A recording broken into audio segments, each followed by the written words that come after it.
हिजोआज मेरो व्यक्तिगत दैनिकी भनेको चाहिँ यसरी वस्तु बाख्रासँगको सहकार्यता भइरहेछ।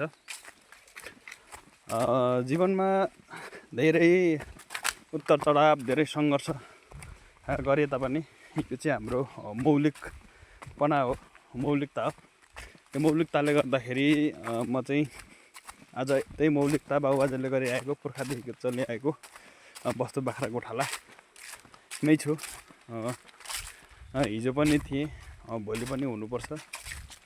विगतका कुराहरूमा नि विगत पनि यस्ता वस्तुहरू थुप्रै चराएको विगतका कथाहरू छ मसँग।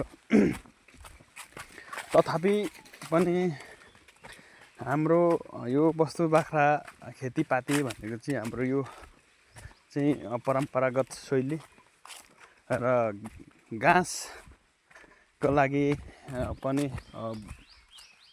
वस्तु बाख्राहरू पाल्नलाई अनिवार्यता छ। त्यो कारणले गर्दाखेरि चाहिँ आफ्नो दैनिकीलाई छोड्नुहुन्न भन्नेमा छु।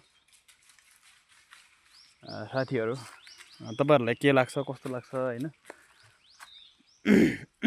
अब म यहाँ यो खसी छुटेछ, पछाडि आयो यो चाहिँ खसी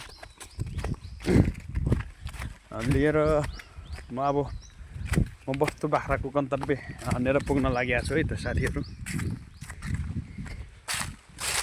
ल साथीहरू, अब म फेरि वस्तु बाख्रा चराउने गन्तव्यको ठिक ठाउँमा अलिकति छेउमा आइपुगेको छु।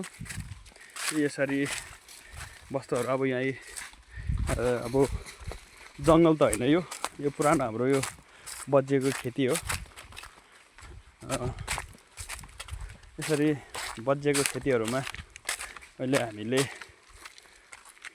गौचरण बनाएको छौँ। यो चाहिँ हाम्रो भन्नुपर्दा पछिल्लो देशको स्थिति, बेरोजगार युवा हामी बेरोजगारीले गर्दा हामी वैदेशिक रोजगारमा गइसकेपछि यो हामीले यसरी खेती बजिएको छ, हामीले बज्याउन सुरुवात गऱ्यौँ। यो पनि एक उदाहरण हो। यस्तै बजिएको खेतीहरू हामीसँग थुप्रै छ। यो त एक उदाहरणको लागि मात्रै हो। हामीसँग सयौँ रोपनी जमिनहरू अहिले हालसालको लागि यो हाम्रै गाउँ वरिपरि, हाम्रै गाउँको खेतीपातीहरू बजिएको छ। सयौँ रोपनी जमिन यस्तो छ साथीहरू। त्यो कारणले गर्दा अब हामी यदि